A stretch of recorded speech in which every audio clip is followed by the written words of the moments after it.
अब लोग उसको श्रवण करना प्रारंभ करते हैं। गुरुदेव से ही प्रार्थना करेंगे, वही हमें कृपा वर्षण करें जिससे हम भगवान भागवत जी के मर्म को समझ पाए। श्री शुक उवाच इत्थं सरस्वसज्जलं पद्माकर सुगंधिना न्यविशदवायुना वातं भगो गोपालकोच्युत कुस्मित वनराजि सुस्मिभृंग द्विजकुलघुष्ट सरसन्निमहिद्रम् मधुपतिरह मधुपतिरवगाह्य चारयन्गा सह पशुपाल बलश्चक्रुज वेणुम् तदभजस्त्रिया श्रुत्य वेणुगीतं स्मरोदयम् काश्चित् परोक्षं कृष्णस्य स्वसखिभ्यो न वर्णयन् तदवर्णयितुमारब्धा स्मरयन्ता कृष्णचेष्टितं नासकन् स्मरवेगेन विक्षिप्तमनसो नृप। श्री सुखदेव गोस्वामी जी बोलते हैं, परीक्षित, ये जब शरद ऋतु आ गई, बड़ा ही सुहावना, बड़ा ही सुंदर वन बड़े सुंदर हो रहे थे। वहां पर जल बहुत ही निर्मल हो गया।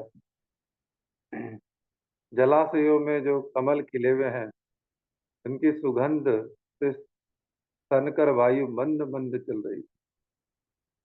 भगवान श्री कृष्ण ने गौओं और ग्वाल बालों के साथ उस वन में प्रवेश किया। सुंदर सुंदर पुष्पों से परिपूर्ण हरी हरी वृक्ष पंक्तियों में मतवाले भंवरे स्थान स्थान पर गुनगुना रहे थे, और तरह तरह के पक्षी झुंड के झुंड अलग अलग कलरव कर रहे थे, जिससे उस वन के सरोवर, नदियां, पर्वत सबके सब गूंजते रहते थे। मधुपति श्री कृष्ण ने बलराम जी और ग्वाल बालों के साथ उसके भीतर घुसकर गौओं को चराते हुए अपनी बांसुरी पर बड़ी मधुर तान छेड़ी। श्री कृष्ण की वह बंसी ध्वनि भगवान के प्रति प्रेम भाव को, उनके मिलन की आकांक्षा को जगाने वाली थी। उसे सुनकर गोपियों का हृदय प्रेम से परिपूर्ण हो गया। वे एकांत में अपनी सखियों से उनके रूप, गुण और वंशी ध्वनि के प्रभाव का वर्णन करने लगी। ब्रज की गोपियों ने वंशी ध्वनि का माधुर्य आपस में वर्णन करना चाहा तो अवश्य, परंतु वंशी का स्मरण होते ही उन्हें श्री कृष्ण की मधुर चेष्टाओं की प्रेमपूर्ण चितवन, भावों के इशारे और मधुर मुस्कान आदि याद हो आई। उनकी भगवान से मिलने की आकांक्षा और भी बढ़ गई। उनका मन हाथ से निकल गया और वे मन ही मन वहां पहुंच गई जहां भगवान कृष्ण थे। अब उनकी वाणी बोले कैसे, तो उसके वर्णन में असमर्थ हो गई।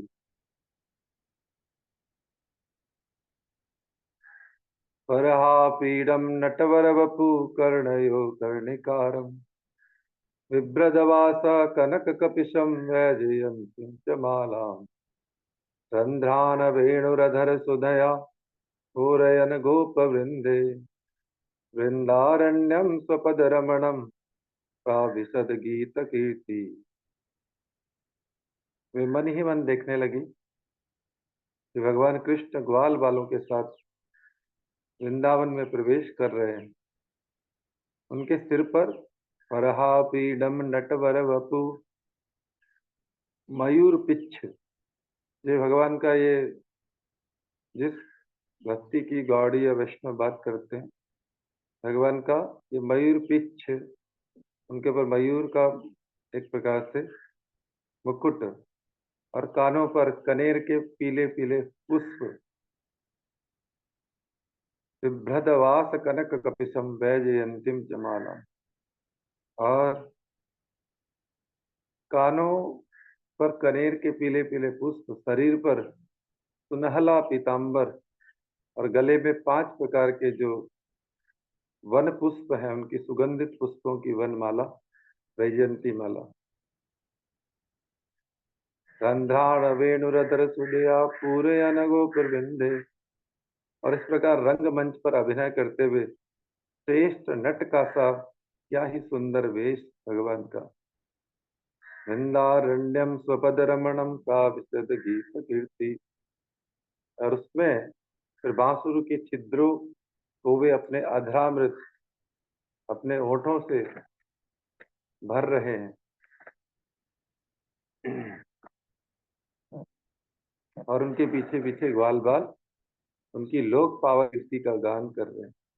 इस प्रकार वैकुंठ से भी श्रेष्ठ से वो गोलोक वृंदावन धाम उनके चरण चिन्हों से और भी रमणीय बन गया। इति वेणुरवं राजन सर्वभूत मनोहरम श्रुत्वा भज स्त्रिय सर्वा वर्णयन्तो भिरे भिरे। परीक्षित, यह वंशी ध्वनि जड़ चेतन समस्त भूतों का मन चुरा लेती है। गोपियों ने उसे सुना और सुनकर उनका वर्णन करने लगी। वर्णन करते करते वे तन्मय हो गई और कृष्ण को पाकर आलिंगन करने की चेष्टा करने लगी, आलिंगन करने लगी। गोप्य ऊचु अक्षणवतां फलमिदं न परम विदाम सख्या पशु ननु विविशे विवेश यतोर्यभयस्ये वक्त्रं भजेश सुतयोरनुवेण जुष्टम् येर्वा निपीतमनुरक्त कटाक्ष मोक्षम् सूता प्रवालवरहस्तकोत्तलपलाब्ज मालानुपृक्त परिधान विचित्र वेशो मध्ये विरेजतुरलं पशुपालगोष्ठ्याम् रंगे यथा नटवरो कुच गायमानो गोप्य किमाचरदयं कुशलं स्म वेणु दामोदराधर सुधामपि गोपिकानां भुक्ते स्वयं यद्वसिष्ठरसं मृदन्यो मुचस्तरवो यथार्य। गोपियां आपस में बातचीत करने लगी, अरे सखी, हमने तो आंखों वालों के जीवन की और उनकी आंखों की बस यही इतनी ही सफलता समझी है, और तो हमें कुछ मालूम ही नहीं है वो कौन सा लाभ है। वह यही है कि जब श्याम सुंदर कृष्ण और गौर सुंदर बलराम ग्वाल बालों के साथ गैयों को हाँक कर वन में ले जा रहे हों या लौटाकर ब्रज में ला रहे हों, उन्होंने अपने अधरों पर मुरली धर रखी हो और प्रेम भरी तिरछी चितवन से हमारी ओर देख रहे हों, उस समय हम उनकी मुख माधुरी का पान करती रहें। यहाँ पर जो ये यही स्वरूप हम लोग भगवान का विग्रह स्वरूप में देखते हैं कि जो यहाँ पर गोपियां बोल रही हैं, भगवान का ये स्वरूप है। भगवान के अधरों पे बंसी है, मोर मुकुट मोर पुच्छ है, और भगवान गैयाओं को चराते हुए उनके जो बाल हैं उनके ऊपर हल्की हल्की जो ब्रज रज है। हरी सखी, और ये साथ में बोल रही है कि आंखों की सफलता यही है कि उन श्याम सुंदर का, बलराम जी का हम दर्शन कर सकें। हरी सखी, जब वे आम की नई कोपलें, मोरों के पंख, फूलों के गुच्छे, रंग बिरंगे कमल और कुमुद की मालाएं धारण कर लेते हैं, श्री कृष्ण के सांवरे शरीर पर पीताम्बर और बलराम के गौरे शरीर पर नीलांबर फहराने लगता है, तब उनका वेश बड़ा ही विचित्र बन जाता है। ग्वाल बालों की गोष्ठी में वे दोनों बीचों बीच बैठ जाते हैं और मधुर संगीत की तान छेड़ देते हैं। मेरी प्यारी सखी, उस समय ऐसा जान पड़ता है मानो दो चतुर नट रंगमंच पर अभिनय कर रहे हैं। मैं क्या बताऊं कि उस समय उसकी कितनी शोभा होती है।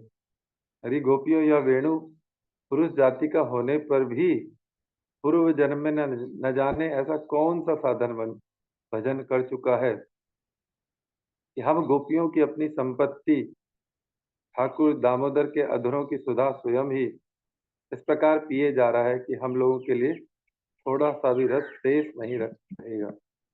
इस वेणु को अपने रस से सींचने वाली हिरदनियां आज कमलों के मिस रोमांचित हो रही हैं और अपने वंश में भगवत प्रेमी संतानों को देखकर श्रेष्ठ पुरुषों के समान वृक्ष भी इसके साथ अपना संबंध जोड़कर आंखों से आनंद अश्रु बहा रहे हैं।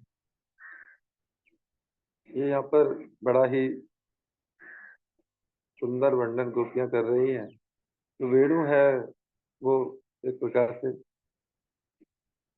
को पुरुष जाति का सूचक बता रही हैं, और साथ में बता रही हैं कि देखो इसका कितना सौभाग्य है, ये ठाकुर जी के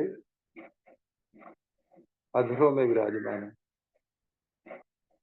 और जब भगवान उसकी तान छेड़ते हैं, वृंदावनम सखी भुवो वितनोति कीर्ति, यद देवी की सुत पदा मुझ लब्ध लक्ष्मी, गोविंद वेणुमनुमत्त मयूर नित्यम, शिक्षादिशान्व परतान्य समस्त सत्वम,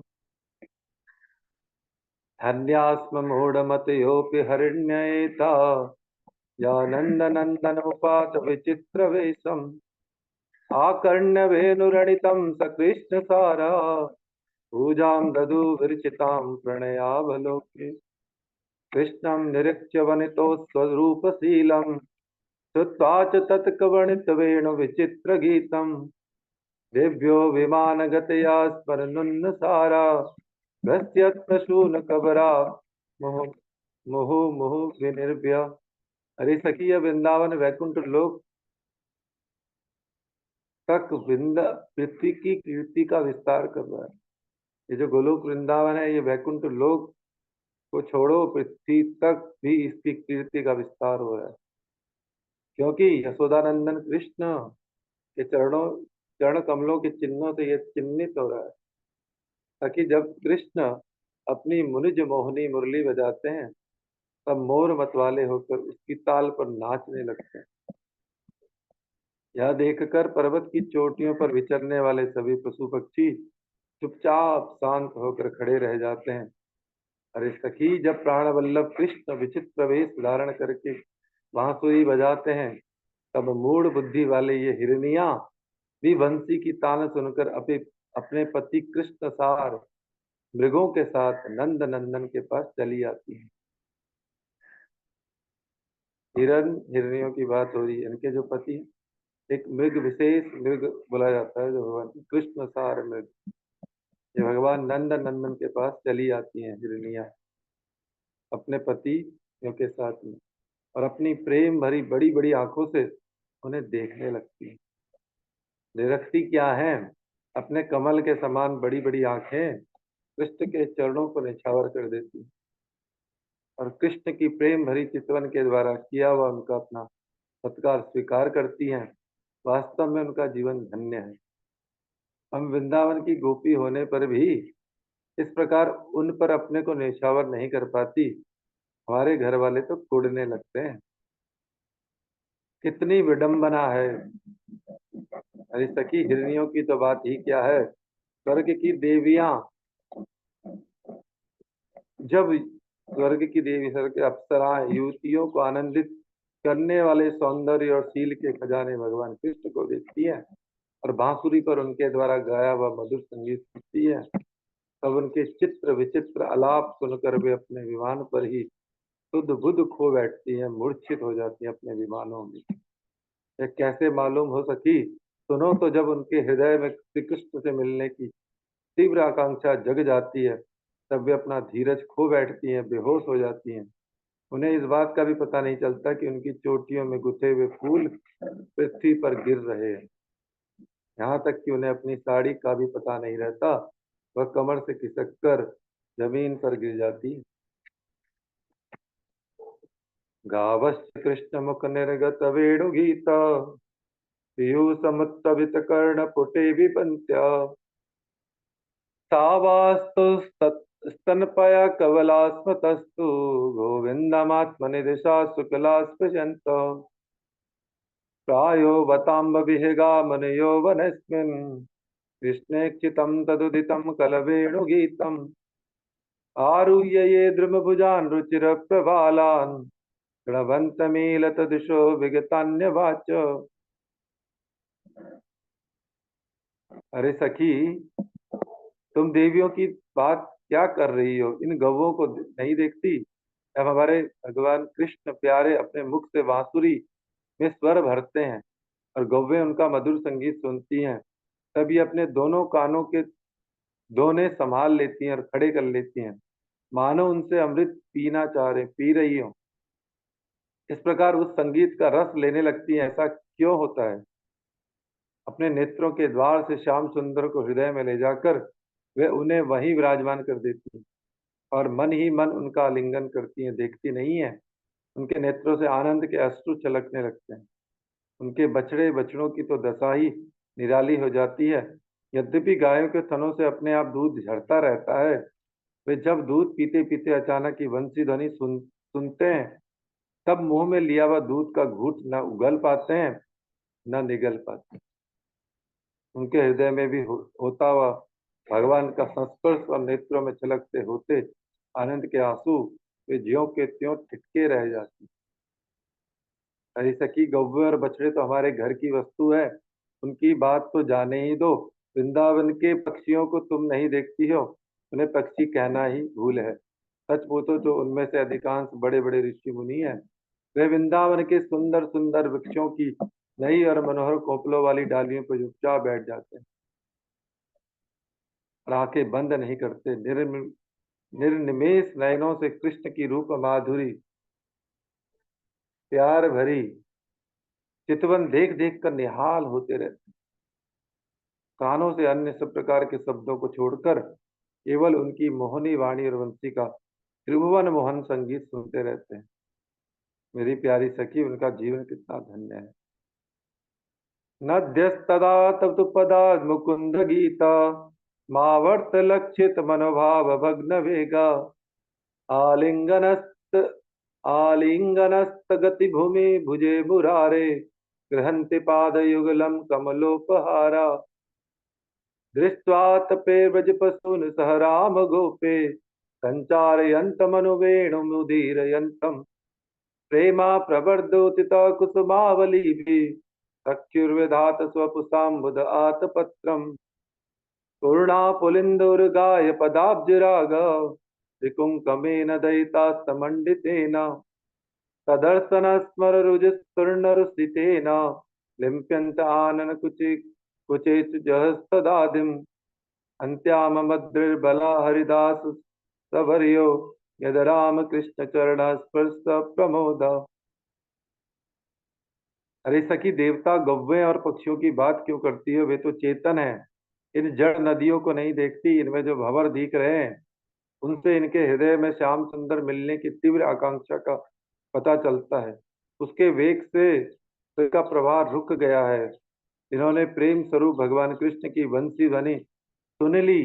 देखो, ये अपनी तरंगों के हाथों से उनके चरण पकड़कर कमल के फूलों का उपहार चढ़ा रही है और उनका आलिंगन कर रही है, मानो उनके चरणों पर अपना हृदय निछावर कर रही है।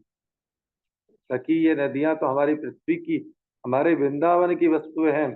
तनिक इन बादलों को भी तो देखो। जब वे देखते हैं कि ब्रज राजकुमार कृष्ण और बलराम ग्वाल बालों के साथ धूप में गौवे चरा रहे हैं और साथ साथ बांसुरी भी बजाते जा रहे हैं, तब उनके हृदय में भी प्रेम बढ़ आता है।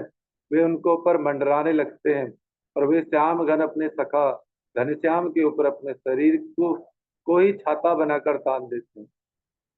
इतना ही नहीं, वे जब उन पर नन्ही नन्ही फूगियों की वर्षा करने लगते हैं, तब ऐसा जान पड़ता है कि उनके ऊपर सुंदर सुंदर श्वेत कुसुम चढ़ा रहे हैं।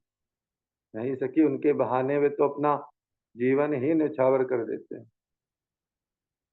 अरे, हम तो वृंदावन की इन भिलनियों को ही धन्य और कृत्य मानती हैं।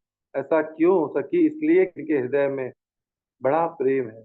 जब ये हमारे कृष्ण को देखती हैं तो इनके हृदय में भी उनसे मिलने की तीव्र आकांक्षा जाग उठती है। इनके हृदय में भी प्रेम की व्याधि लग जाती है। उस समय ये क्या उपाय करती हैं, अभी सुन लो। हमारे प्रीतम की प्रेयसी गोपियां अपने वक्षस्थलों पर केसर लगाती हैं और वह श्याम सुंदर के चरणों में लगी होती है। और वे जब वृंदावन के घास पात पर चलते हैं, तब उनमें भी लग जाती है। ये सौभाग्यवती भीलनियां उन्हें उन तिनकों से छुड़ाकर अपने स्तनों और मुख पर मल लेती हैं और इस प्रकार अपने हृदय की प्रेम पीड़ा को शांत करती हैं। अरे गोपियों, यह गिरिराज गोवर्धन तो भगवान के भक्तों में सर्वश्रेष्ठ हैं। धन्य है इनके भाग्य। देखती नहीं हो हमारे प्राण वल्लभ कृष्ण और नयनाभिराम बलराम के चरण कमलों का स्पर्श प्राप्त करके यह कितना आनंदित रहते हैं। इनके भाग्य की सराहना कौन करे।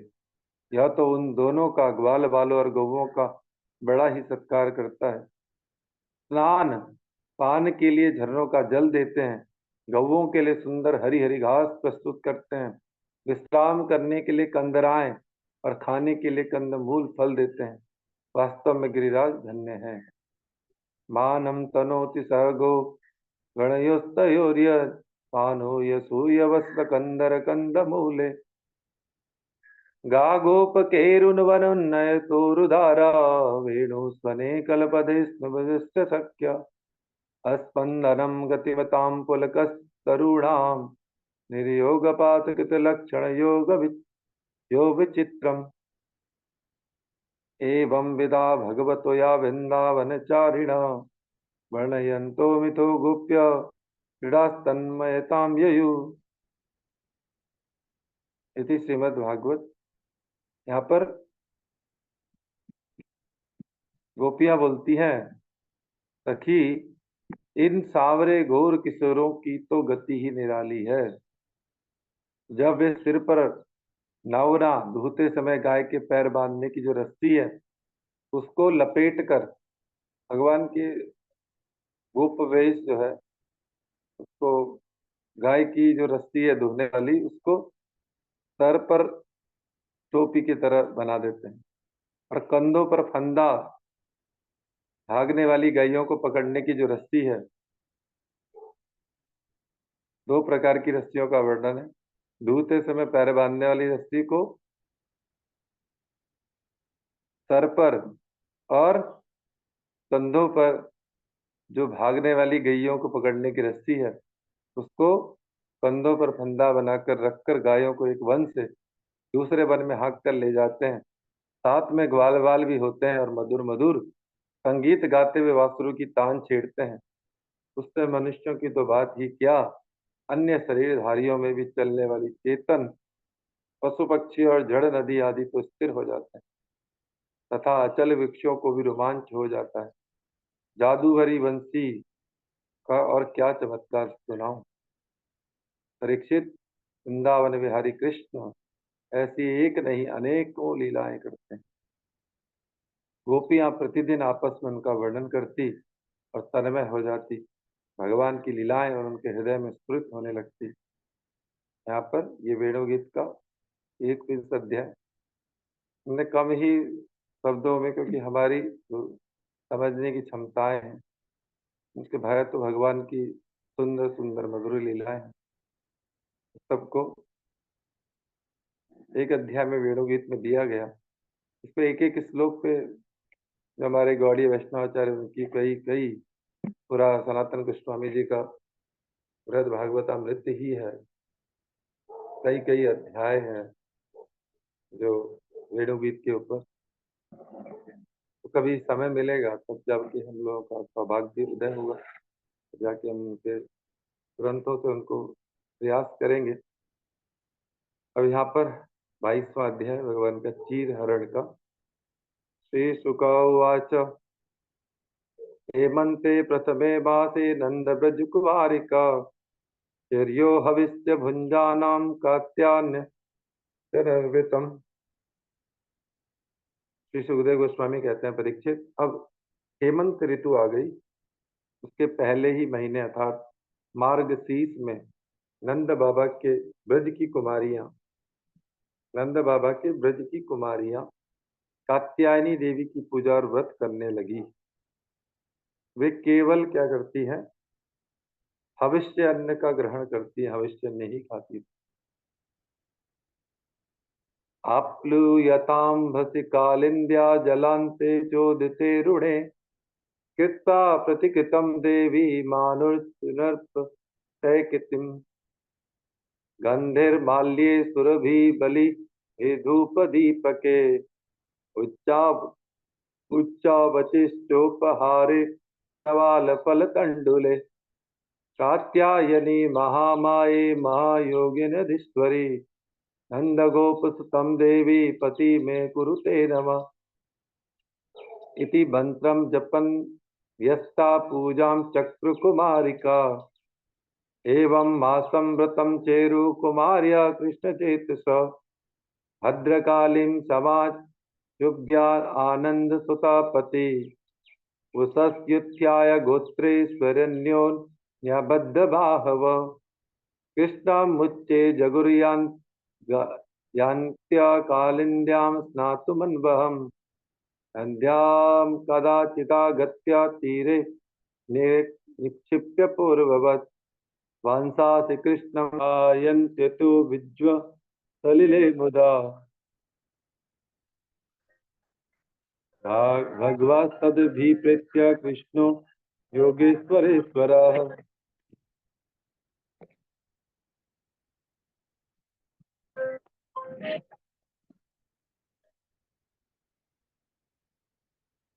वये स्थिरावृतस्तत्र रतस्थ कर्मसिद्धये तांसां वांस्यास्युपादाय निपादुय सत्वर असिद्धा प्रहसन बाले परिहासमुवाचः अत्रागत्या बलाकामं स्वं स्वं वासा प्रगीयताम् सत्यं ब्रवाणि नो नर्म यद यूयं वृतकर्षिता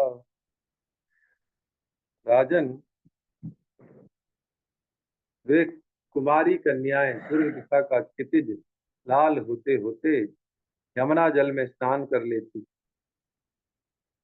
अब ये जो ब्रज की कुमारी छोटी छोटी बालिकाएं हैं लेकिन गोपियां हैं, ऐसा तो हम बोल सकते हैं कन्याएं, वे पूर्व दिशा का क्षितिज लाल होते होते, यानी कि जैसे सूर्य भगवान लालिमा लेते हुए आते हैं, यमुना जल में स्नान कर लेती पूर्व, और तट पर ही देवी की बालुकामयी मूर्ति बनाकर सुगंधित चंदन फूलों के हार, भांति भांति के नैवेद्य, धूप दीप, छोटी बड़ी भेंट की सामग्रियां, पल्लव फल और चावल आदि से उनकी पूजा करती। साथ ही कहती, हे कात्यायनी, हे महामाये, हे महायोगिनी, हे सबकी एकमात्र स्वामिनी, आप नंद नंदन कृष्ण को हमारा पति बना दो। देवी, हम आपके चरणों में नमस्कार करती हैं। इस मंत्र का जप करती हुई कुमारियां देवी की आराधना करती यमुना जल में रहकर। इस प्रकार उन कुमारियों ने, जिनका मन भगवान कृष्ण पर निछावर हो चुका था, इस संकल्प के साथ 1 महीने तक भद्रकाली की भली भांति पूजा की कि नंद नंदन श्याम सुंदर ही हमारे पति हो जाए। वे प्रतिदिन उषा काल में ही नाम ले लेकर एक दूसरी सखी को पुकार लेती और परस्पर हाथ में हाथ डालकर ऊंचे स्वर से भगवान कृष्ण की लीला तथा नामों का गान करती हुई यमुना जल में स्नान करने के लिए जाती। एक दिन सब कुमारियों ने प्रतिदिन की भांति यमुना जी के तट पर जाकर अपने अपने वस्त्र उतार दिए। भगवान कृष्ण के गुणों का गान करती हुई बड़े आनंद से जल क्रीड़ा करने लगी। परीक्षित, भगवान कृष्ण सनकादि योगी और शंकर आदि योगेश्वरों के भी ईश्वर हैं, उनसे गोपियों की अभिलाषा छिपी कैसे रह सकती है? छिपी न रही। वे उनका अभिप्राय जानकर अपने सखा ग्वाल बालों के साथ उन कुमारियों की साधना सफल करने के लिए यमुना तट पर आ गए। उन्होंने अकेले ही उन गोपियों के सारे वस्त्र उठा लिए और बड़ी फुर्ती से वे कदम के वृक्ष पर चढ़ गए। साथ ही ग्वाल बाल ठटा ठटा कर हंसने लगे और स्वयं कृष्ण भी हंसते हुए गोपियों से हंसी की बात कहने लगे। हरी कुमारियों, तुम यहाँ आकर इच्छा हो तो अपने अपने वस्त्र ले जाओ। मैं तुम लोगों से सच सच कहता हूँ, हंसी बिल्कुल नहीं करता। तुम लोग व्रत करते करते दुबली पतली हो गई हो। नामयोदित पूर्वं वा नृतं तद मे विदु एकैकता प्रतिक्षब्दं सहेवोता सुमध्यमा तस्य तच्छ्वेलितं दृष्ट्वा गोप्य प्रेम परिप्लुता वृडता प्रेक्ष्य चान्योन्यं जातहासा न निर्ययु एवं ब्रुवति गोविन्दे नर्मणा क्षिप्तचेतसा आकण्ठमगनासीतोदे वेपमानस्तमब्रुवन्। ये मेरे सखा ग्वालवाल जानते हैं कि मैंने कभी कोई झूठी बात नहीं कही है। इसलिए गोपियों, सुंदरियों, तुम्हारी इच्छा हो तो अलग अलग आकर अपने अपने वस्त्र ले लो, या सब एक साथ ही आ जाओ, तो मुझे इसमें कोई आपत्ति नहीं है। भगवान की यह हंसी मस्करी देखकर गोपियों का हृदय प्रेम से सरोबार हो गया। वे तनिक सकुचाकर एक दूसरे की ओर देखने और मुस्कुराने लगी, जल से बाहर नहीं निकली। जब भगवान ने हंसी हंसी में यह बात कही, तब उनके विनोद से कुमारियों का चित्त और भी उनकी ओर खिंच गया। वे ठंडे पानी में कंठ तक डूबी हुई थी और उनका शरीर थर थर कांप रहा था। उन्होंने श्री कृष्ण से कहा, मारम मानयम भो कृथा स्वाम सुनंद गोप सुत प्रियम जानीमोग्रम भजश्लाघ्यम देहि वासासि वे पिता श्याम सुंदर ते दास्य करवाम तबोदितम देहि वांसासि धर्मज्ञ नो चेद राज्ञे ब्रुवामहे। श्री भगवान उवाच। यहाँ पर गोपियां क्या बोलती हैं,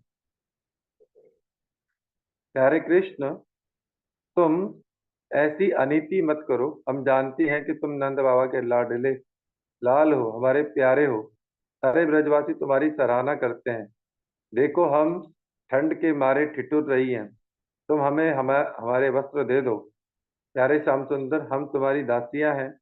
तुम जो कुछ कहोगे उसे हम करने को तैयार हैं। तुम तो धर्म का मर्म भली भांति जानते हो। हमें कष्ट मत दो, हमारे वस्त्र हमें दे दो, नहीं तो हम जाकर नंद बाबा से कह देंगी। श्री भगवान उवाच। भवत्यो यदि मे दास्यो मयुक्तं वा करिष्यत अत्रागत्य स्ववांसासि प्रतीक्षन्तुं शुचिस्मिता ततो जलाशयात् सर्वा दारिकासि तवेपिता पाणिभ्यां योनिमाच्छाद्य प्रोत्तेषीतकर्षिता भगवान् नाहता भिक्षा शुद्ध भाव प्रसादिता स्कंधे निधाय वांसासि प्रीतपोवाच सस्मितम्। कुमारियों, तुम्हारी मुस्कान पवित्रता और प्रेम से भरी है। देखो, जब तुम अपने को मेरी दासी स्वीकार करती ही हो और मेरी आज्ञा का पालन करना ही चाहती हो, तो यहाँ आकर अपने वस्त्र ले लो। परीक्षित वे कुमारियां ठंड से ठिठुर रही थी, कांप रही थी। भगवान की ऐसी बात सुनकर वे अपने दांत दोनों हाथों से अपने गुप्त अंगों को छिपाकर यमुना जी से बाहर निकली। उस समय ठंड उन्हें बहुत ही सता रही थी। उनके इस शुद्ध भाव से भगवान बहुत ही प्रसन्न हुए और उनको अपने पास आया देखकर उन्होंने गोपियों के वस्त्र अपने कंधे पर रख लिया और बड़ी प्रसन्नता से मुस्कुराते हुए बोले, यूयम विवस्ता यदपोदृतव्रता व्यगाहते तदु देवहेलनम श्रद्धांजलिं मूर्धन्यपनुते हंस कृत्वा नमो अधो वसनं प्रगीयताम् इच्यत इच्यत्तेनाभिहिता व्रजाबला मत्वा विवस्ता प्लवनं व्रतच्युतम् तत्पूर्तिकामास्ततद्रेष कर्मणाम् साक्षात् कृतं नेमुर्वद यत तास्तथा वनता दृष्ट्वा भगवान् देवकीसुतः वांसासिताभ्यः प्रायच्छत् करुणस्तेन तोषितः दृढं प्र दृढं प्रलब्धास्ततया च हापितः प्रस्तोभिता क्रीडनवच्चकारिता वस्त्राणि चेपापृतान्यथाप्यमो तानाभ्यसूयन् प्रियसङ्गनिर्वृता परिधाय स्वंसासि प्रेष्ठसङ्गं सज्जिता गृहीतचित्तानो चेलस्मलिञ्जायात्तीक्ष्ण हंसा विधाय भगवान् स्वपादस्पर्शकाम्यया धृतवृतानां संकल्पा माह दामोदर बला। हरि गोपियों, तुमने जो व्रत लिया था उसे अच्छी तरह से निभाया है, इसमें कोई डाउट नहीं, इसमें कोई संदेह नहीं है। परंतु इस अवस्था में वस्त्रहीन होकर तुमने जल में स्नान किया है, इससे तो जल के अधिष्ठात्र देवता वरुण का तथा यमुना जी का अपराध हुआ है। अतः अब इस दोष की शांति के लिए तुम अपने हाथ जोड़कर सिर से लगाओ और उन्हें झुककर प्रणाम करो। तदंतर अपने अपने वस्त्र ले जाओ। भगवान कृष्ण की बात सुनकर उन ब्रज कुमारियों ने ऐसा ही समझा और वस्त्रहीन होकर स्नान करने से हमारे व्रत में त्रुटि आ गई, अतः उसकी निर्विघ्न पूर्ति के लिए उन्होंने समस्त कर्मों के साक्षी कृष्ण को नमस्कार किया, क्योंकि उन्हें नमस्कार करने से ही सारी त्रुटियां और अपराधों का मार्जन हो जाता है। जब यशोदानंदन भगवान कृष्ण ने देखा कि सब की सब कुमारियां मेरी आज्ञा के अनुसार प्रणाम कर रही हैं, तब वे प्रसन्न हुए, उनके हृदय में करुणा उमड़ आई और उन्होंने उनके वस्त्र दे दिए। प्रिय परीक्षित, श्री कृष्ण ने कुमारियों से छल भरी बातें की, उनका लज्जा संकोच छुड़ाया, हंसी की और उनकी कठपुतलियों के समान नचाया, यहाँ तक कि उनके वस्त्र तक हर लिए। फिर भी वे उनसे रुष्ट नहीं हुई। उनकी इन चेष्टाओं को दोष नहीं माना, बल्कि अपने प्रियतम के संग से वे और भी प्रसन्न हुई। परीक्षित, गोपियों ने अपने अपने वस्त्र पहन लिए, परंतु श्री कृष्ण ने उनके चित्त को इस प्रकार अपने वश में कर रखा था कि वे वहां से एक पग भी न चल सकी। अपने प्रीतम के समागम के लिए सजकर वे उन्हीं की ओर लजीली चितवन से निहारती रही। भगवान कृष्ण ने देखा कि उन कुमारियों ने उनके चरण कमलों के स्पर्श की कामना से ही यह व्रत धारण किया है और उनके जीवन का यही एकमात्र संकल्प है। तब गोपियों के प्रेम के अधीन होकर उखल तक में बंध जाने वाले भगवान ने उनसे कहा, संकल्पो विदिता साध्यो भवति रामदर्शनम, मायानुमोदिता सो सो सत्यो भवति मर्हति। न मय्यावेशत धियां काम कामाय कल्पते, वर्जिता क्वथिता धाना प्रायो बीजाय निश्यते। याता बला व्रजम सिद्धा मयि मां रस्यत् क्षपा, यदुदिश्य व्रतमिदं चेरु दार्यर्चनम सति। मेरी परम प्रेयसी गोपियों कुमारियों, मैं तुम्हारा यह संकल्प जानता हूं कि तुम मेरी पूजा करना चाहती हो। मैं तुम्हारी इस अभिलाषा का अनुमोदन करता हूँ। तुम्हारा यह संकल्प सत्य होगा, तुम मेरी पूजा कर सकोगी। जिन्होंने अपना मन और प्राण मुझे समर्पित कर रखा है, उनकी कामनाएं उन्हें सांसारिक भोगों की ओर ले जाने में समर्थ नहीं होती हैं। ठीक वैसे ही जैसे भुने हुए या उबाले हुए बीज फिर अंकुर के रूप में उगने के योग्य नहीं रह जाते। इसलिए कुमारियों, अब तुम्हें अपने अपने घर लौट जाओ। तुम्हारी साधना सिद्ध हो गई है। तुम आने वाले शरद ऋतु की रात्रियों में मेरे साथ विहार करोगी। सतियों, इसी उद्देश्य से तो तुम लोगों ने यह व्रत किया और कात्यायनी देवी की पूजा की थी। श्री शुक उवाच। इससे पहले जो ये चीर हरण का जो प्रसंग है, इसमें संसार में कई तरह की शंकाएं भी की जाती हैं, अतः इस संबंध में कुछ विचार करना आवश्यक है। इसको थोड़ा बाद में लेते हैं। श्री सुखदेव गोस्वामी बोलते हैं,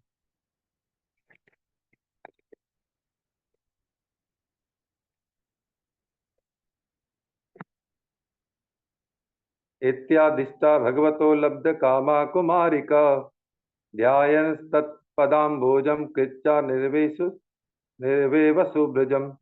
परीक्षित, भगवान की आज्ञा पाकर वे कुमारियां भगवान श्री कृष्ण का चरण कमलों का ध्यान करती हुई जाने की इच्छा न होने पर भी बड़े कष्ट से अपने ब्रज में चली गई। अब उनकी सारी कामनाएं पूर्ण हो चुकी हैं। प्रिय परीक्षित, एक दिन भगवान कृष्ण बलराम जी और ग्वाल बालों के साथ गव्य चराते हुए वृंदावन से बहुत दूर निकल गए। अतः गोपी परिवृत्तो भगवान देवकी सुत, वृंदावनादगतो दूरम चारयनगा सहाग्रज। निदा निदाघा कार्तपे तिग्मे छाया भी स्वविरात्मना, हाथपत्रायतान् वीक्ष्य द्रुमनाः व्रजोऽकिस। हे स्तोक कृष्ण हे अंशो श्रीदामन सुबलार्जुन, विशाल तेजस्विन् देव प्रस्तवरुतप। पश्य ते तान् महाभागान् परार्थे कान्त जीवितान्, वातवर्षातपि माना सहन्तो वारयन्ति न। अहो येषां वर जन्मं सर्वप्राणियुप्यजीवनम्, सुजन्यस्येव स येषां वे मुमुखा यान्ति नार्तिनः। पत्र पुष्प फलक्षाया मूल बल कल दारुभि गंध निर्यास भस्मासि त्वक्मे कामान वितन्वत् एतावज्जन्म साफल्यं देहि नाम माहि देहिषु प्राणरते धिया वाचा श्रेय एवाचरेत् सदा इति प्रबालस्तब कब फूल कब फल पुष्प दलोत्करे तरुणां नम्र साकानं मध्येन यमुनां गता तत्र गापायित्वापा समिष्टासीत् दला शिवा ततो निप स्वयं गोपा कामं स्वादुपपुर्जलम् तस्यापुवने कामं चारयन्तः पशुन्नृप कृष्णरामा उपागम्यं क्षुरदता इदं बभूवन्। ग्रीष्म ऋतु थी। सूर्य की किरणें बहुत ही प्रखर हो रही थी, परंतु घने घने वृक्ष भगवान कृष्ण के ऊपर छत्ते का काम कर रहे थे। भगवान कृष्ण ने वृक्षों की छाया करते देख स्तोक कृष्ण, ये भगवान के सखा हैं, अंशु, श्रीरामा, शुभल, अर्जुन, विशाल, ऋषभ, तेजस्वी, देवप्रस्थ और वरुथप आदि ग्वाल बालों को संबोधन करते हुए कहा, प्यारे मित्रों, देखो ये वृक्ष कितने भाग्यवान हैं। इनका सारा जीवन केवल दूसरों की भलाई करने के लिए ही है। ये स्वयं तो हवा के झोंके, वर्षा, धूप और पाला सब कुछ सहते हैं, परंतु हम लोगों को उनसे रक्षा करते हैं। मैं कहता हूँ इनका जीवन सबसे श्रेष्ठ है, क्योंकि इनके द्वारा सब प्राणियों को सहारा मिलता है, उनका जीवन निर्वाह होता है। जैसे किसी सज्जन पुरुष के घर से कोई याचक खाली हाथ नहीं लौटता, वैसे ही इन वृक्षों से सभी को कुछ न कुछ फल मिल जाता है। ये अपने पत्ते, फूल, फल, छाया, जड़, छाल, लकड़ी, गंध, गोंद, राख, कोयला, अंकुर, कोपलों से भी लोगों की कामना पूर्ण करते हैं। इसलिए प्यारे मित्रों, संसार में प्राणी तो बहुत हैं, परंतु उनके जीवन की सफलता इतने में ही है, जहाँ तक हो सके अपने धन से, विवेक विचार से, वाणी और प्राणों से भी ऐसे ही कर्म किए जाएं जिससे दूसरों की भलाई हो। यहाँ पर भगवान वृक्षों का एग्जाम्पल लेके हम जीवों को शिक्षा दे रहे हैं। बोल रहे हैं कि देखो, वृक्ष फल फूल सब कुछ देते हैं, अपने लिए कुछ नहीं रखते। इसलिए प्यारे मित्रों, संसार में प्राणी तो बहुत हैं, परंतु सफलता उनके जीवन में है जो जहाँ तक हो सके अपने धन से, विवेक विचार से, वाणी से और प्राणों से ऐसे कर्म करें जिससे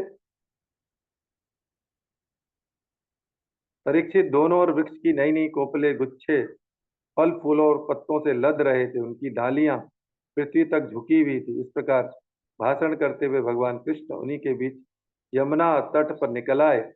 राजन, यमुना जी का जल बड़ा ही मधुर, शीतल और स्वच्छ था। उन लोगों ने पहले गौवों को पिलाया, के बाद स्वयं भी पिया, भर का स्वाद जल का पान किया। परीक्षित जिस समय यमुना जी के तट पर भरे उपवन में बड़ी स्वतंत्रता से अपनी गौवें चरा रहे थे, उसी समय कुछ भूखे ग्वालों ने भगवान कृष्ण और बलराम जी के पास आकर यह बात कही। इति श्रीमद् भागवत महापुराण परमहंस संहितायाम दसम स्कंद का ये 22वां अध्याय पूरा होता है। अब इसमें जो भागवत जी में